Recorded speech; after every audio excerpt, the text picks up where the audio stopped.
மிகவும் ஜனநாயக ரீதியான இந்த சாதகமான நடவடிக்கை இன்று ஓரளவிற்கு சில பொறுப்பற்ற நபர்களினாலும் ஊடகங்கள் என்று தங்களை அழைத்துக் கொள்ளும் சிலராலும் தவறாக பயன்படுத்தப்பட்டு வருகின்றமை தெளிவாகின்றது. காரணம், இந்த அறிக்கைகளை சமர்ப்பிக்கும் நபர்களின் தகவல்கள் மட்டுமன்றி அவர்களின் பிள்ளைகளின் தகவல்கள் வரை அனைத்துமே அவற்றில் அடங்கியுள்ளன. கடந்த காலத்தில் அமைச்சர்களின் சொத்து மற்றும் பொறுப்பு அறிக்கைகளை கூட அனைவரும் அணுகும் வாய்ப்பு இருந்ததால் அதனை பெற்று சொத்துக்கள் இவ்வளவு இருக்கிறது அவ்வளவு இருக்கிறது என திரிவுபடுத்தி வெளியிட்டதை நாங்கள் கண்டோம். ஊழல் எதிர்ப்பு சட்டத்தின் மூலம் அடைவதற்கிருந்த நல்ல நோக்கம் ஒரு புறம் இருக்க, மக்களின் தனிப்பட்ட சுதந்திரத்திற்கு இது ஒரு தேவையற்ற பாதிப்பாக மாறியுள்ளது என்பது எமக்கு தெரிய வந்துள்ளது. மக்களின் தனிப்பட்ட தரவுகளுக்கு பாதிப்பு ஏற்படுகிறது என்பதாலேயே இந்த சட்டத்தை திருத்துவதற்கு ஊழல் ஒழிப்பு ஆணைக்குழு தீர்மானித்தது. ஆனால் அந்த முழுமையான திருத்தத்தை செய்யும் போது தற்போது முன்மொழியப்பட்டுள்ள விடயம் என்னவென்றால், இந்த பொது அணுகலின் கீழ் இந்த அனைவரது சொத்து மற்றும் பொறுப்பு பிரகடனங்கள் தொடர்பான அனைத்து தகவல்களையும் இணையதளத்தில் பதிவேற்ற வேண்டும். யார் வேண்டுமானாலும் அதை பெற முடியும் என்ற வாய்ப்பை ஓரளவிற்கு கட்டுப்படுத்த வேண்டும் என்பதாகும். அதனை பெறும்போது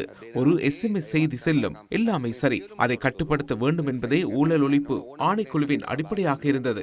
ஆனால் அரசாங்கம் என்ற ரீதியில் நாங்கள் ஒரு தீர்மானத்தை எடுத்துள்ளோம். இந்த கட்டுப்பாட்டை மக்கள் பிரதிநிதிகளுக்கு விதிக்க கூடாது என்று கூறியுள்ளோம். எனவே மக்கள் பிரதிநிதிகளுக்கு பொருந்தக்கூடிய சொத்து மற்றும் பொறுப்பு பிரகடனங்களை யார் வேண்டுமானாலும் அணுக முடியும், யார் வேண்டுமானாலும் அதனை பயன்படுத்த முடியும். திருத்தத்தின் போது மக்கள் பிரதிநிதிகள் தொடர்பாக இதனையே எதிர்பார்க்கின்றோம். மக்கள் பிரதிநிதிகள் தொடர்பில் தற்போது உள்ள நடைமுறைக்கு அமையவே யார் வேண்டுமானாலும் அதனை பெற்றுக்கொள்ள முடியும், யார் வேண்டுமானாலும் அதனை பெற்றுக்கொள்ளலாம் என்பதற்காக அதனை தவறாக பயன்படுத்துவது நல்லதல்ல.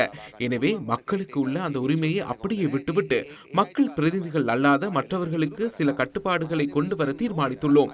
அதில் அரசு அதிகாரிகள் பல்வேறு நபர்கள் உள்ளனர். அந்த நபர்களின் தனிப்பட்ட சுதந்திரத்தை பாதுகாக்கும் வகையில் இந்த சட்ட திருத்தத்தின் போது நடவடிக்கைகள் மேற்கொள்ளப்படும்.